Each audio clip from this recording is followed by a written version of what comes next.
Hello and welcome back to English Today. This is DVD 10 and the second DVD of your lower intermediate level. And in this DVD, we'll begin with another 3 episodes of our story, That's Life, followed by our special TV programs where our travel expert will be looking at capsule hotels. And then in our cinema program, we'll be talking about Bollywood.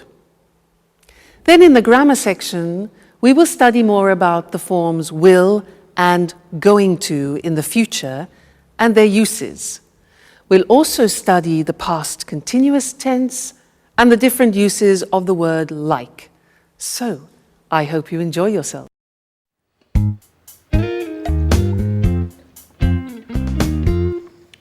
Alice, what are you going to do today?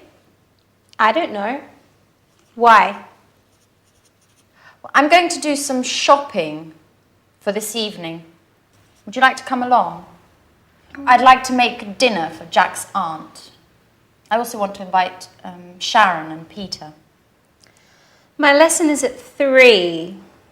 I don't know what time I'll finish. Well, don't worry. I'm going to do some work before that. I don't think I'll finish before 5. So, what do you say? Okay. But only if you loan me your red hat. Okay, I'll lend you the hat. But be careful. If you lose it, I'll get very angry. Good morning, everyone. Oh, good morning, Mrs. Andreini. What are you talking about? We're deciding what we're going to do today. How are you going to spend your day? I think I'll go for a walk in the city centre. Maybe do a little shopping. Oh, I think it's going to rain. Just look at those clouds. Hi guys. Hi Auntie. Morning. I'm on my way out. Jack, aren't you going to have breakfast? Oh, I can't, Auntie. I'm meeting a Japanese client. If I get there late, my boss will have a fit. You can't go on an empty stomach. Oh, don't worry. I'll have something to eat at lunch. Oh, wait, Jack. I'll come with you. So, we'll see each other at 5. Don't forget.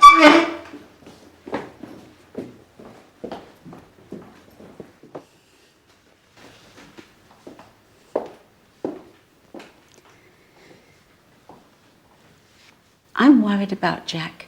He's so thin. Maybe he isn't eating enough. Oh, he won't starve if he misses breakfast. He seems so run down and so distracted. He's always thinking about something else. Maybe he's in love. Excuse me a moment. I'll get that. Hello and welcome back for another English language lesson on your live program. I want to tell you something else about will. Remember that we learned will for snap decisions, like I'll buy it. Well, now I want to teach you another use of will which is very common for predictions. And I want you to watch this situation which is very typical of the use of will. Okay? Great. Good afternoon, ladies and gentlemen, and here is the weather forecast for the bank holiday weekend. In North Scotland, it will be very cold with outbreaks of snow in the mountains. Temperatures will remain low as a cold front moves across the region. Now, in the north of England, it will be somewhat wet, as rain will move across the region until late into the night. So if you're planning on going walking, take some waterproof clothes with you. In East Anglia, it will be dry, but generally dull and rather cloudy, unfortunately. However, In South England, it will be a bright, clear day with sunshine, a day for the beach. And in Southeast England, in the morning, it will be foggy, but then it will clear in the afternoon and there will be a wonderful warm wind. So, ladies and gentlemen, that is the forecast for your weekend, your holiday weekend, and I hope you enjoy yourselves. If I were you, I would go to South England where the sun is shining. Goodbye. Okay, now there I was telling you the weather forecast, and that is a typical example of when we use will. Let's look at the board. Now, will is easy, really. It's just the pronunciation which is difficult. I said tomorrow it'll be cold. You notice how it will becomes it'll. It'll. Strange pronunciation, yeah? So tomorrow it'll be cold. It'll be sunny. It'll be winter. It won't be sunny is the negative. Won't, remember the difference between will not, won't, and want, won't, want. So be careful with that pronunciation. So it'll be sunny and it won't be sunny, you could say, okay? So that's another use of will for predictions. So we have learned snap decisions, I'll buy it, and predictions, tomorrow it'll rain. So what do you think it will do tomorrow? We'll find out, won't we? Okay, see you in the next lesson. Bye.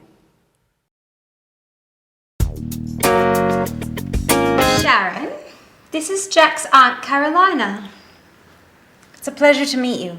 I'm Sharon Evans. I live next door.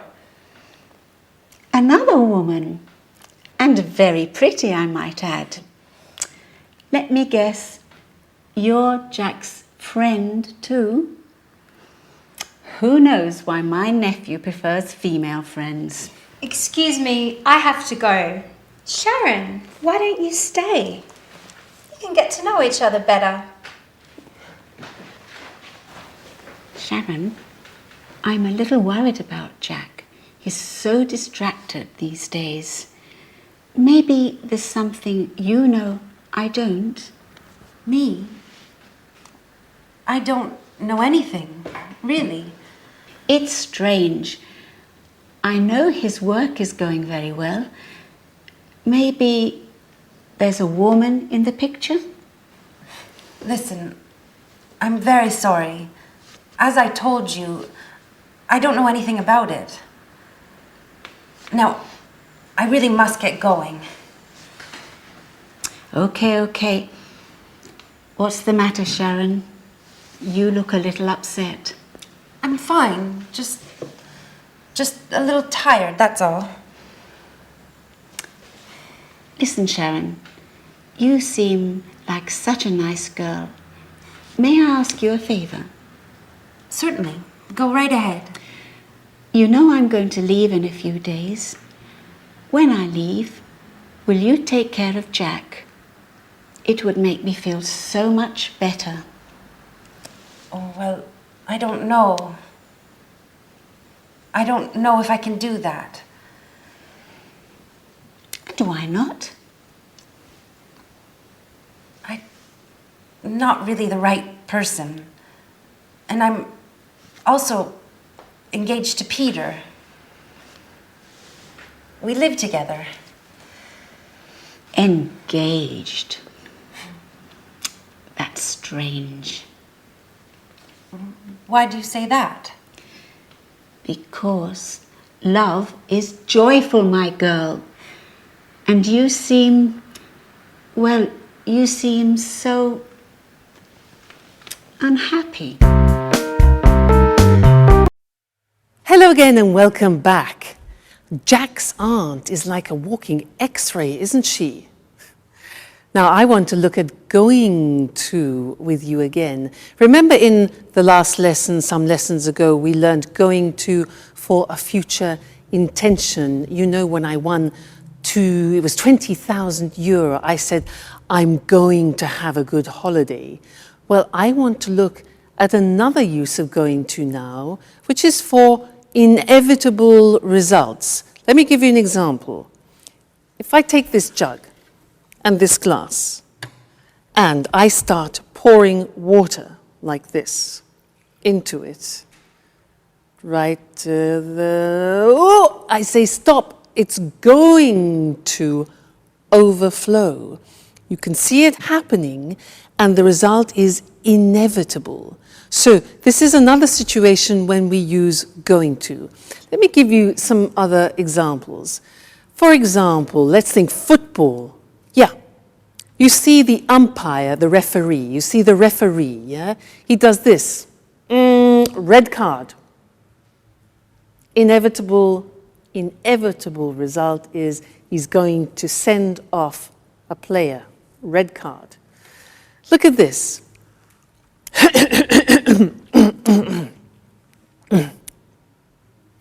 I'm going to make a speech. I'm clearing my throat. I'm preparing myself. The inevitable result is I'm going to make a speech. Okay, now this. My God, it's 4 o'clock. My train is at 4:15, and it takes me 20 minutes to get there by taxi. Oh no! Inevitable result. I'm going to miss my train. All right. One more example. Watch me.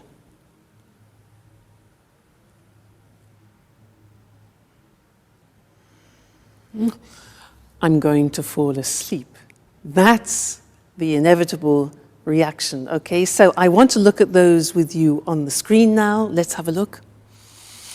So before we said that we use going to for future intentions, so let's remind ourselves of that. So I'm going to learn Portuguese, for example, or he's going to make a speech. These are intentions, okay? Be careful, you're going to drop those plates. Okay, so when it's an intention, you often think about the plan, you've planned it before. Remember that?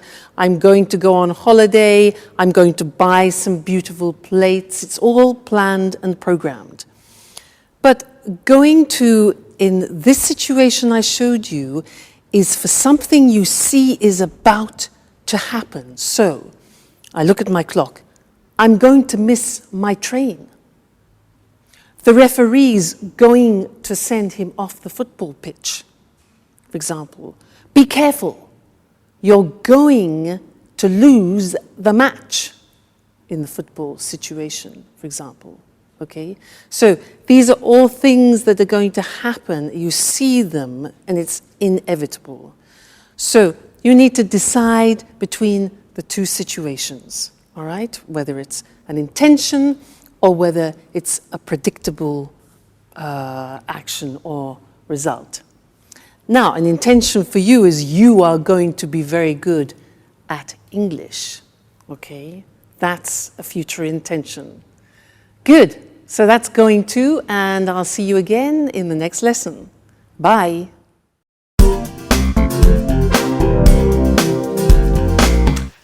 Hello, Anne. You're very beautiful this evening. Come on. Would you like a nice big kiss? But, Peter, are you crazy? What's the special occasion? I'm so happy. I'm elated. But you're never like this. What's happened? Do you remember that famous director who was at my performance? What did he look like? You know, that tall, well-dressed man, about 50 years old. He looked like Clark Gable. Oh, yes. Now I remember. Well, he said he wanted to direct a musical in Japan. Yes? And? But so what? And he said he wanted me to do an audition. Yes? I can't stand the suspense. What about him? Well, today, I auditioned. And listen to this, Anne. He wants me to go with him to Japan. Oh, Oh, congratulations, Peter! That's fantastic. I'm so happy for you. Oh, now tell me everything. What was the audition like? I was very nervous. At first, he asked me to sing. And then he asked me to act like a snob. You know, they're putting on My Fair Lady, and they're looking for an actor to play the professor of pronunciation. Remember, this professor transforms a simple flower girl into a high society star. Oh, wow! A leading role! You are perfect for the part. You like wearing fancy scarves. You enjoy using a superior tone of voice. And are you going to move to Japan? Of course! I'm so excited about the idea of living there. I wonder what it will be like. What does Sharon think about all this? Well, she doesn't know yet. You know, she's so moody. I need to find the right words. Anyways, all I can think about now is celebrating. Do you want to go dancing? But you hate dancing, Peter. I know, but I want to be crazy tonight. Put on your best dress. I want you to look like Sophia Loren. Hey, what's happening here? You're kissing each other. Alice, now hold on. I'm leaving for Japan. For Japan? What are you going to do in Japan? I'm going to act in a great musical, My Fair Lady. That's amazing! And when are you going to leave? I don't really know yet. I think we're going to leave in 2 or 3 weeks, at the most. And what does Sharon think about this? Sharon? Sharon? All you want to know about is Sharon. I imagine she'll be very pleased to come with me. At any rate, it's time to party. We're going dancing. Would you like to join us? Dancing? Why aren't you always like this? Going to Japan is making you much more fun.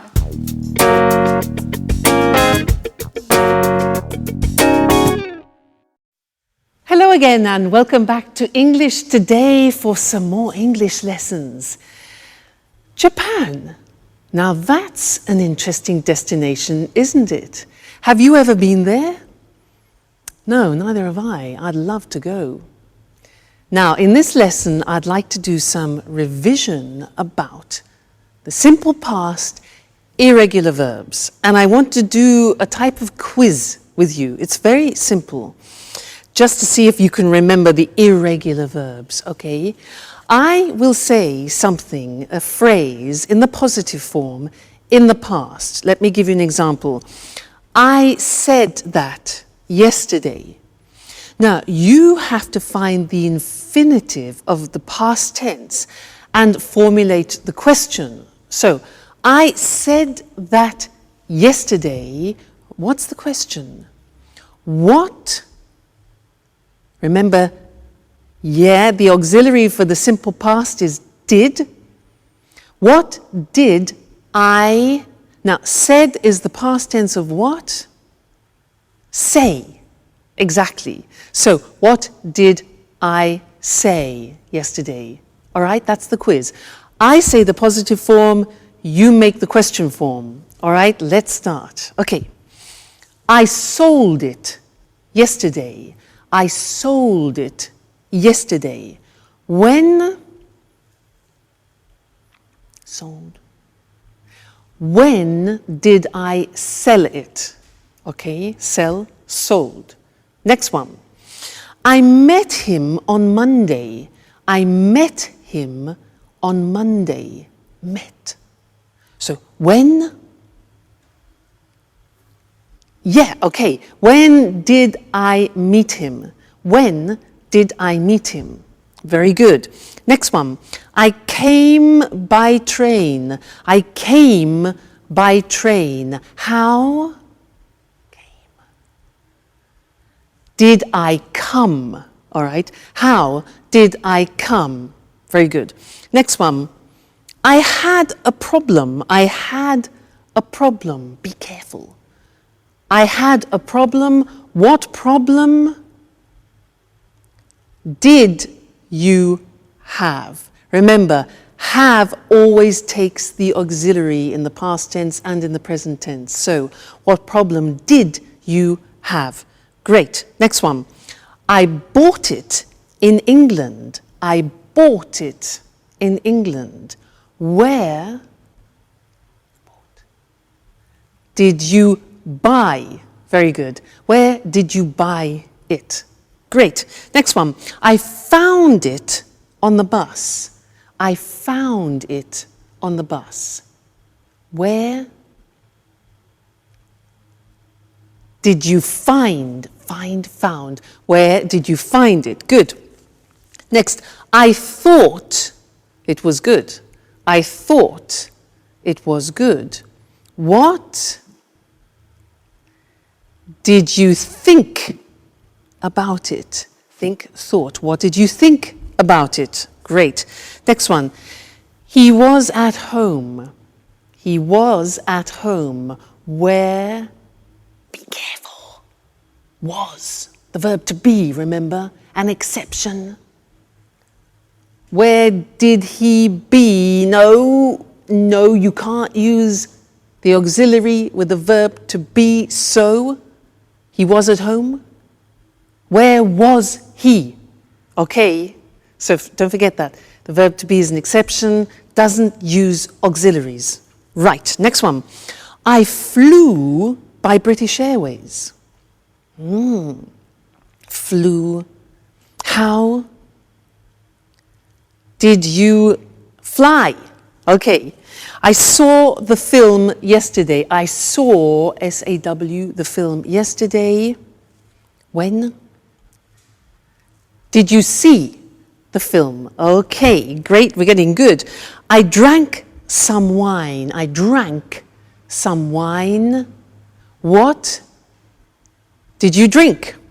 And the last one, I took an aspirin. Took, T-O-O-K. I took an aspirin. What did you take? Fabulous. Let's go and look at those on the board now quickly, just to remind you also of the spelling, all right? So, I said that yesterday. What did you say? Said, infinitive, say. I sold it yesterday. When did you sell it? I met him on Monday. When did you meet him? I came by train. How did you come?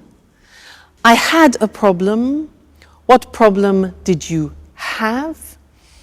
I bought it in England. Where did you buy it? I found it on the bus. Where did you find it? I thought it was good. What did you think about it? He was at home. Where was he? No auxiliary. I flew by British Airways. How did you fly? I saw the film yesterday. What did you see? I drank some wine. What did you drink? And I took an aspirin. What did you take? Great. You see, it's really just a question of practice. With the irregular past tense verbs, it's a question of memory and familiarizing yourselves with them. It will come with practice. Okay, great. So, see you in the next lesson. Bye.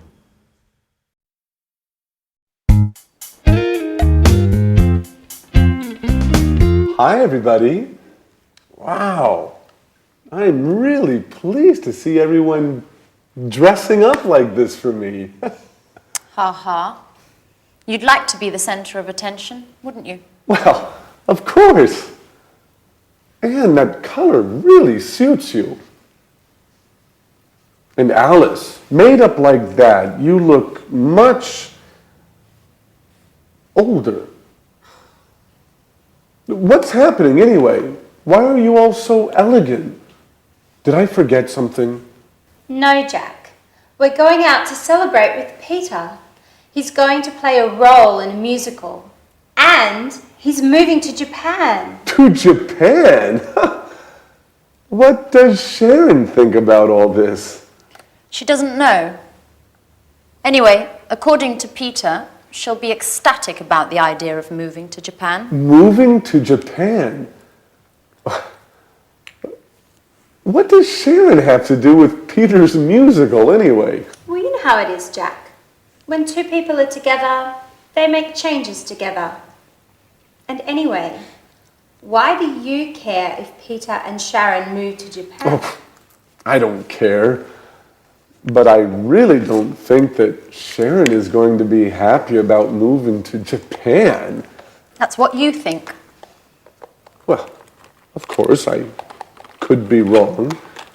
In any case, it's useless to make guesses. Hey, Jack, do you want to come with us? Not really. Tell Peter I'm sorry, but I don't really feel like celebrating tonight. Well, you don't know what you're missing. Sayonara, Jack.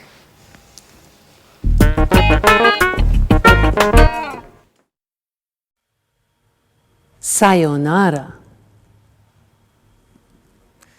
Do you know what that is in English? Well, it's hello, hi, howdy, how you doing, how's it going? Sayonara.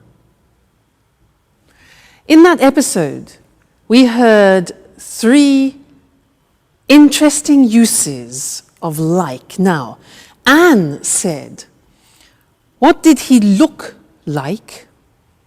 Peter said, I wonder what it'll be like.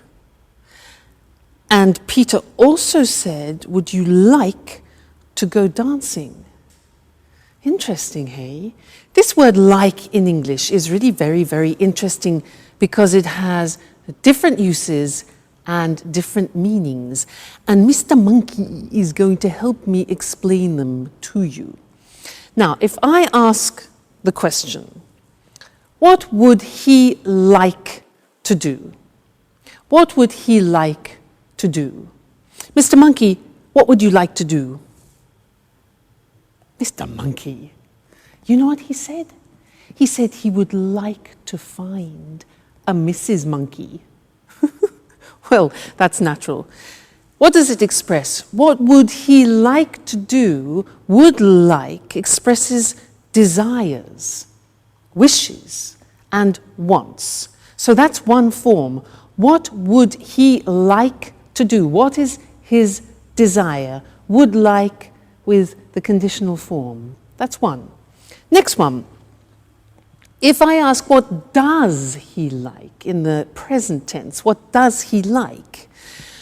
Well, I know he likes jumping around trees and eating nuts. What do you like? That's a question about your general likes, the things that you like doing on a regular basis. For example, I like singing. He likes eating nuts. What do you like doing? Do you like going to the cinema, going to the theater? So those are general likes, all right? Number 2. Number 3, I say, what does he look like? The answer to that question is, well, he's got blonde hair, he's got a squashy nose, and he's got short legs. Sorry, Mr. Monkey. Now, what does he look like? We use when we're talking about somebody's physical appearance. What does he look like? What does my boyfriend look like? Well, he's not too tall, actually. He's good looking, he's dark, he's handsome. All right, look like is therefore physical appearance. And the last one is if I say, what is he like? The verb to be with like, what is he like? Well, the answer with Mr. Monkey is he's kind, he's loving, he's generous, he's just gorgeous. So what is he like is the general impression about something. So that's 4 different uses of like. Very, very interesting. Let's look at them together on the board to help you. So the first thing we said was talking about a specific request, about something you desire or something you want, okay? So what would he like to do? So would like. The answer could be, in his case, he'd like to have a long holiday in the sun. Yeah, and wouldn't you? All right. The next question was, what does he like? And this is for general likes, hobbies, for example. And the answer could be, well, he likes going to the theater and the cinema. He likes playing with other female monkeys. Okay. So, next question was, what does he look like? Now that's for physical appearance, remember? What does he look like? He's dark, he's handsome, that's my boyfriend. He's short and blonde, that's Mr. Monkey. And then the last one is, what is he like? The verb to be with like at the end for general personality and character. So what's he like? Well, he's easygoing, he's very generous, he's friendly, etc. I want to draw your attention to one more question in English, which is often confused by people who speak other languages. The question, how is he, means only one thing in English. How is he, like how are you, is asking about somebody's general state of health, about how they're feeling. So, how are you? I'm fine, thanks. How is he is not about his appearance or his character, but about how he feels. How is he? He's fine. Or, well, he's a bit tired. He's a bit stressed. Okay? So, very, very interesting word, that like. And listen out for it, for the different uses, because you'll find it very useful. Won't they, Mr. Monkey? Yeah. See you soon. Bye. Yes, sure. Okay, 4 o'clock is fine. I'll see you later. Bye. Who are you speaking to, Sharon? To the museum I sent my CV to. I'm going to have an interview this afternoon. Ah, great. But I really don't understand why you're in such a rush to find a job. You know very well I don't enjoy being a tour guide. Now, let's get back to us. Where were you last night? You didn't get home until 3 in the morning. I was out with Anne and Alice. Listen, Sharon, I have to tell you something very important. What's the matter, Peter? Is something wrong? Well, not really wrong, but yesterday, remember when I was waiting for you outside the gym? You saw that director, didn't you? The one who wants to put on a musical in Japan. Yes, that's the one. Well, he asked me to audition. And?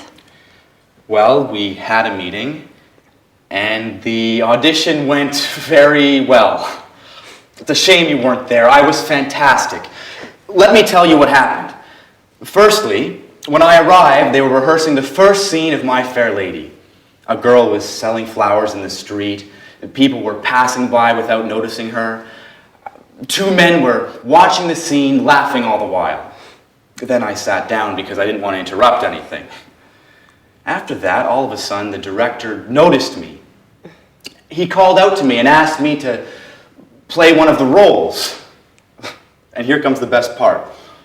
Finally, while I was singing, he interrupted me and he shouted, "Great, my boy! The part is yours." Can you believe it, Sharon? I got the leading part. I'm really happy for you, Peter. You should be happy for both of us. Why is that? Because we're going to leave for Japan in 2 or 3 weeks at the most. You'll come with me, won't you, Sharon? Japan. But how? This is such a surprise. I don't know, Peter. I certainly wasn't expecting this. What's the problem? A change will do us both good. What's keeping you here? You don't seem happy with your work. That's true. I wanted to change, but I certainly wasn't expecting this. This is so sudden. I'm completely confused.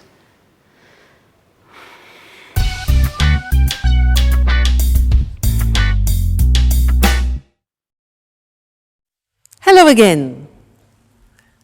Peter and Japan, or Jack and England? Sharon, the choice is yours. What would you choose? Now, there was something that Peter said in that episode which is interesting and that I'd like to teach you now. He said, while I was singing, he interrupted me and shouted, "The part is yours." While I was singing, he interrupted me. Now that is an example of the past continuous tense, which is what I'd like to look at with you now. And I want to give you some examples of that if you listen, using my friend, the alchemist. Now this is the alchemist. And he travels through many countries looking for magical potions to help people. And he was traveling in Tibet for many, many days and was extremely tired. So he decided to lie down and rest.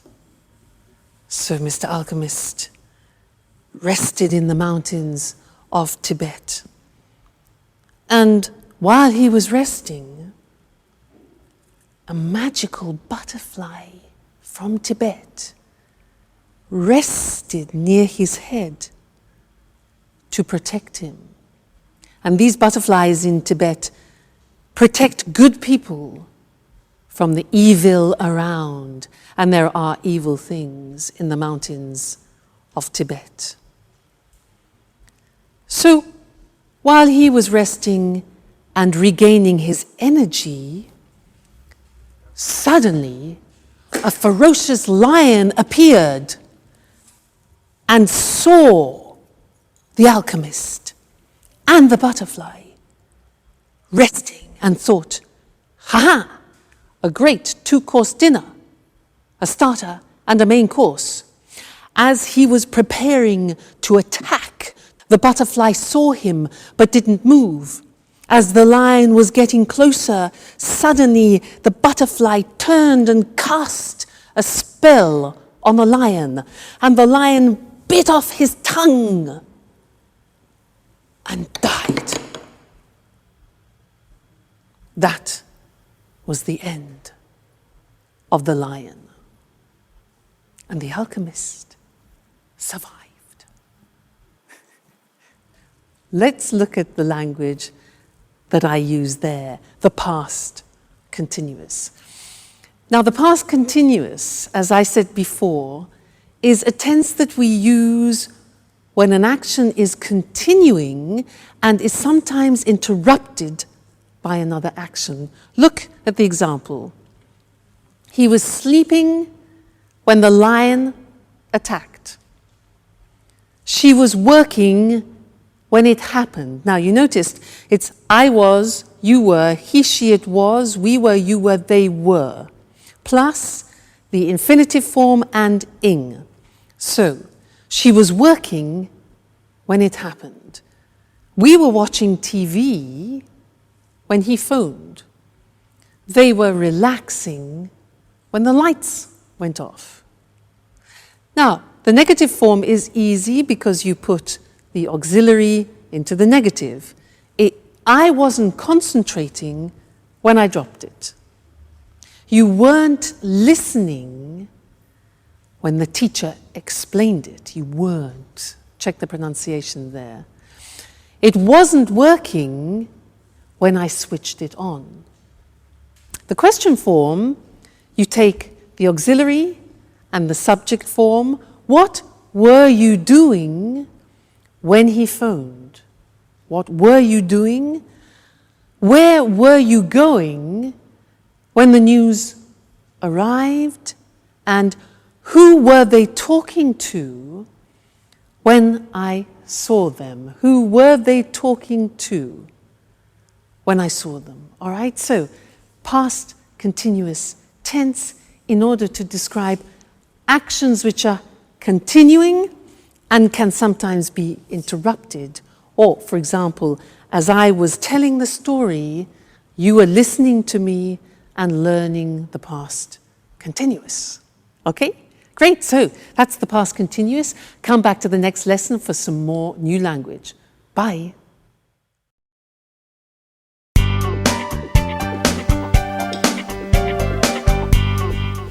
Hi, Anne. What's that smell? What are you cooking? I'm cooking roast beef. Wow, I'm starving. You know, my sweet Anne, I was thinking about you today, about how you take care of Alice and me. You were fantastic. It's something I've been wanting to tell you for a long time. Come on, Jack. Stop it.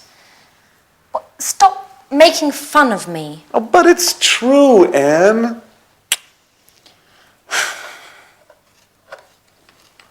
What's the matter? Why are you so nervous today? I know everything, Jack. I know all about you and Sharon. And what is it exactly that you know? That you had a relationship many years ago, and that maybe you are still in love with her. And how did you find this out?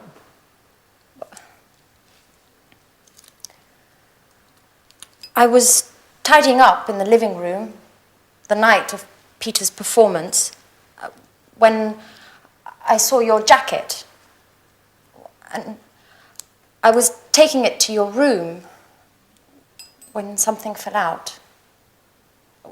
It was a photo, a very meaningful photo. You were kissing her. So I spoke to Sharon. And what did she say?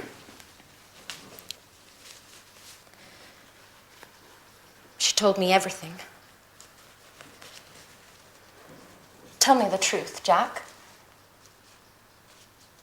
Are you still in love with her?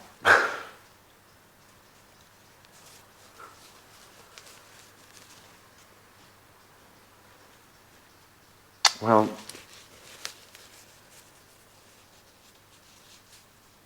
I have to admit that seeing her makes me feel... Well, what about me, Jack? I thought there was something special between us. And there is, Anne. I care very much about you. But... Well, I thought we were just friends. Oh. Okay, Jack. I understand now. Wait, Anne, I didn't mean to hurt your feelings. But it doesn't matter, Jack. Just remember, Sharon is going to Japan.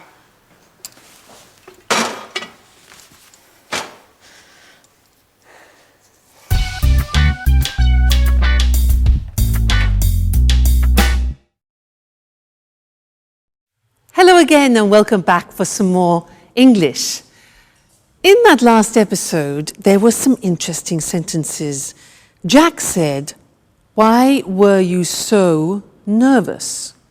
Why were you so nervous? This word so plus an adjective.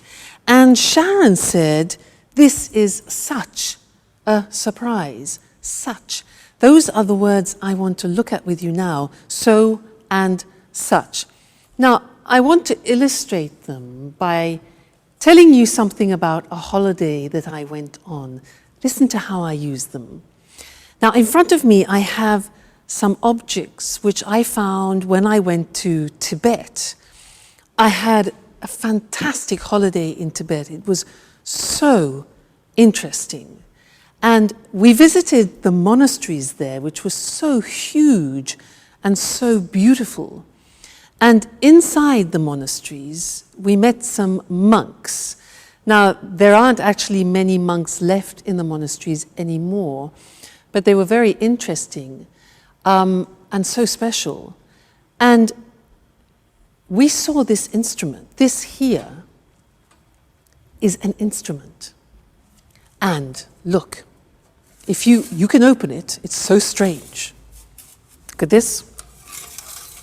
And it's so long.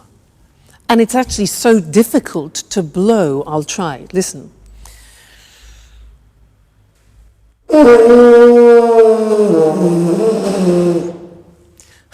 Well, when they played it in Tibet, it was much easier.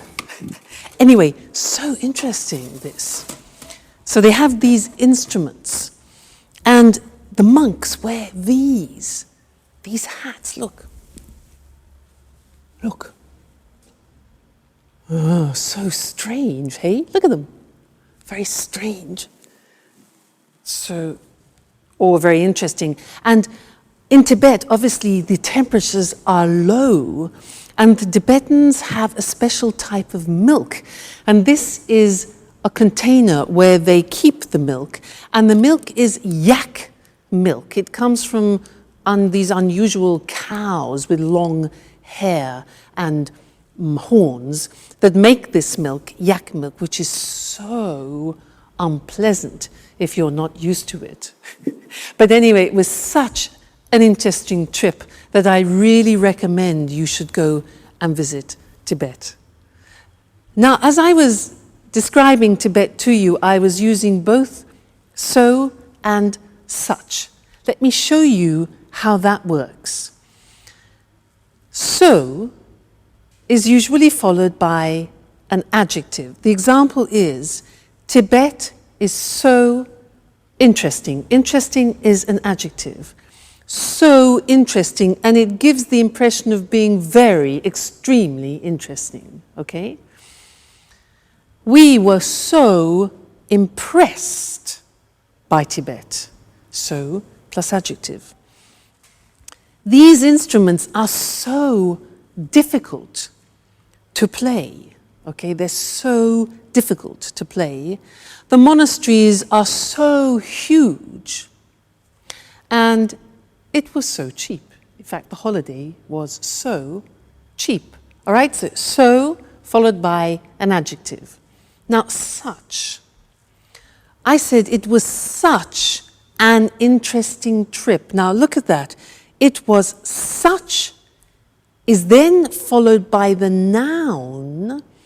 And if you have an adjective describing a noun, that goes before. So look, it was such an interesting trip. Okay, not easy. It was not a such interesting, but such an interesting trip. Another example, it was such a different experience. So such goes before the noun and its adjective. In the plural, look at what happens. They sang with such deep voices. Yeah, in fact, in Tibet, the monks, they sing in their boots. They sing, incredible sound. You notice in this example, we take out a or an, which is the indefinite article, and it becomes they sang with such deep voices. They wore such strange hats. All right? So and such. So we use with adjectives, such we use with the noun and its adjective, all right? So Tibet is so interesting. I recommend you go there for a trip. Okay, great. Well, I look forward to seeing you in the next lesson for more English. Take care and keep practicing. Bye. Good morning. Welcome to this week's edition of the Travel Programme, and welcome to Christine Oteng, our travel expert. Good morning, Lucy. Well, Christine, statistics from the International Tourist Office show that Japan is the in destination at the moment for holidays. That doesn't surprise me. Japan's a fascinating country. Yes, I'm sure it is, but tourists do worry about high prices in Japan. It's true, Japan can be expensive, but there are ways to save money. Visitors can save on accommodation, for example. What do you have in mind? Well, I'm thinking of capsule hotels. There are lots of them in Tokyo and in other Japanese cities. What on earth is a capsule hotel? It's a low-budget hotel. It doesn't have bedrooms. Instead, it has capsules. You sleep in a capsule. This is a plastic box 2 meters long, 1 meter wide and 1 meter high. Incredible! It sounds like a coffin.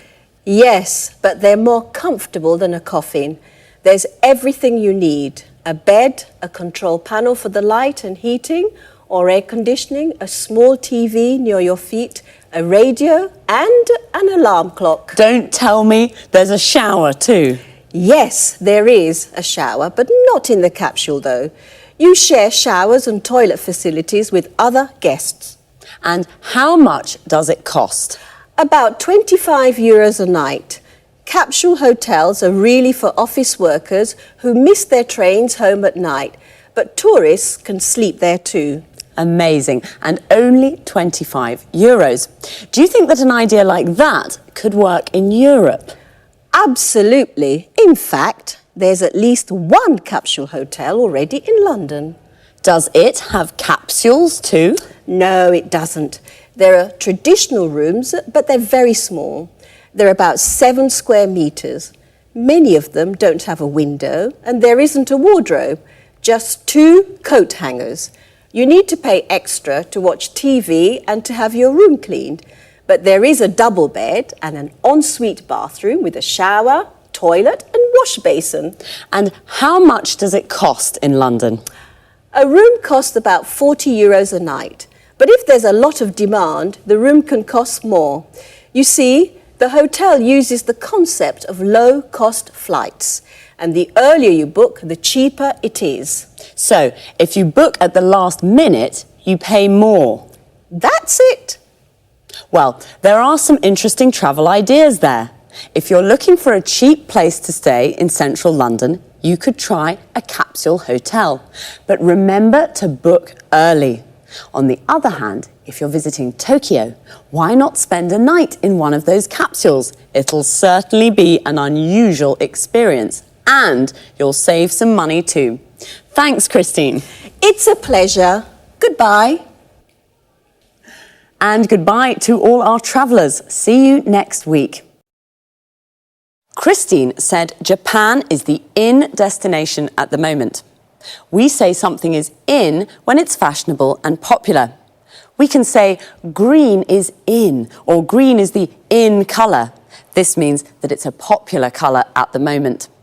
And did you know what a capsule hotel is? I didn't. It's a low-budget hotel with capsules instead of rooms. Low budget means it doesn't cost very much, so a low-budget hotel is cheap accommodation. Remember, accommodation is the place where you sleep. How much does it cost? This is the question you ask when you want to know the price of something. It costs about €25 a night. Notice we say the price of a hotel room, about €40 a night. We use about before the price to indicate that it isn't exact. It could cost a little more or a little less. And we say €40 a night. This means for one night. In London, the earlier you book a room, the cheaper it is. To book means to reserve. So you should book early. This means you should reserve the room as soon as you can, because if you book at the last minute, it's more expensive. At the last minute means very late, just before you leave. So now let's look at some hotel vocabulary. A double room is a room with a double bed, a bed for 2 people. A single room is a room with a single bed for 1 person. Usually in a hotel room, there's a wardrobe, the place where you put your clothes. An ensuite bathroom is a private bathroom for your use only. In low-budget hotels, you often have to share the showers and toilet with other guests. Guests are the people who stay in a hotel. To share means that it's not only for you. When it's cold, you use the heating to make a room warm. In summer, when it's hot, you use the air conditioning to make a room cool. That's all for this time. Take care and see you next week. Good morning and welcome to this week's edition of Talk Cinema. And welcome to Sanjeev Gupta, our cinema expert. Hi Lucy, and hello everyone. Well, Sanjeev, what are we talking about today? Bollywood. I'm sure you're a real expert, Sanjeev, and a fan. Absolutely, I adore Bollywood films. You know my brother's a director in Mumbai. Interesting. First of all, let's explain to our viewers what Bollywood is. Of course, Bollywood's the name given to the Indian film industry. It comes from Bombay and Hollywood, Bollywood. Bombay's the centre of the Indian film industry. Bombay's now called Mumbai, but the name Bollywood is still used. As you seem to be such an expert, I can ask you lots of questions. Fire away. How many films are made in Bollywood each year? About 800, the same as the number of films that are made in Hollywood. Wow, filmmaking's a really big business in India. That's right. Did you know that 14 million people in India go to the cinema every day? 14 million every day. I don't believe it. That's a huge number of people. That's right. There are lots of people in India, remember, but even so, it's a large number of cinema goers. It certainly is. But tell us, is it true that Bollywood's now becoming more known internationally? Yes, it is. Many people from India now live overseas, especially in the UK and the USA. Today, in the UK, Bollywood films are screened in normal cinemas and are also broadcast on TV. The films are becoming popular with new audiences. Also, you know, Hollywood's beginning to copy Bollywood. The film Moulin Rouge, for example, used lots of ideas that are common in Bollywood films. I see. But what's so special about Bollywood films? The films are full of colour, with beautiful traditional Indian costumes and lots of Indian music and dancing. But there's one thing I don't like. The storylines are nearly always the same. Love stories, I mean. I see. What about the actors? Does Bollywood have its own film stars? It certainly does. They're very famous and very rich, just like Hollywood stars. Well, stars are the same everywhere. But tell us, Sanjeev, are there any problems facing Bollywood? Unfortunately, there are. Illegal copying is the biggest problem facing the Bollywood studios. They lose lots of money because of piracy. Another problem is that young audiences are becoming bored with the traditional love story formula. Today, the studios have to create new storylines. A typical new film is the one that is set in a call center in Mumbai and follows the lives of 6 young Indians working there. Did you know, Lucy, that many young Indian graduates now work in call centers? They answer calls in English from customers in the US and the UK. Yes, I have heard of the new call centres in India. So the film mirrors real life. It sounds fascinating. Well, Bollywood's booming and is becoming more known internationally. The stories are rather similar, love stories. But some new, interesting storylines are creeping in, right, Sanjeev? Right. Thanks, Sanjeev, and goodbye. Goodbye. See you again next week for another edition of Talk Cinema. So, Bollywood is booming. We say something is booming when it is growing quickly and becoming successful. Bollywood is the name of India's film industry. The film industry is everything connected with making films. The music industry is everything connected with making music. Sanjeev said that Indian films are screened in cinemas in the UK and broadcast on TV. We say that a film is screened in a cinema, which means it is shown there, and a film is broadcast on TV means it is shown on TV. Well, I didn't know there were so many cinema goers in India. A cinema goer is a person who goes to the cinema to watch films. Are you a cinema goer? Do you like love stories? A love story is a story about love. Most Indian films are love stories. In fact, the storylines are nearly all the same. A storyline is how a story develops. So the storyline of a film is what happens in the film. The audience is all the people in the cinema watching a film. In a theatre, the audience is the people watching a play. Young audiences in India are bored with love stories. This is a problem Sanjeev mentioned. He also said illegal copying and piracy are problems. Illegal copying is when somebody copies a film without permission. It is illegal. And piracy is when people sell the illegal copies. Bollywood studios lose money because of illegal copying and piracy. It's a problem for film and music industries all over the world. Do you remember the expression Sanjeev used when I told him I had lots of questions for him? He said, "Fire away." This is an informal way of saying, ask me those questions. Bye for now. See you next week. Now let's watch the whole episode together. Watch the subtitles carefully because the language points that we've studied together are highlighted. Okay? Enjoy your viewing.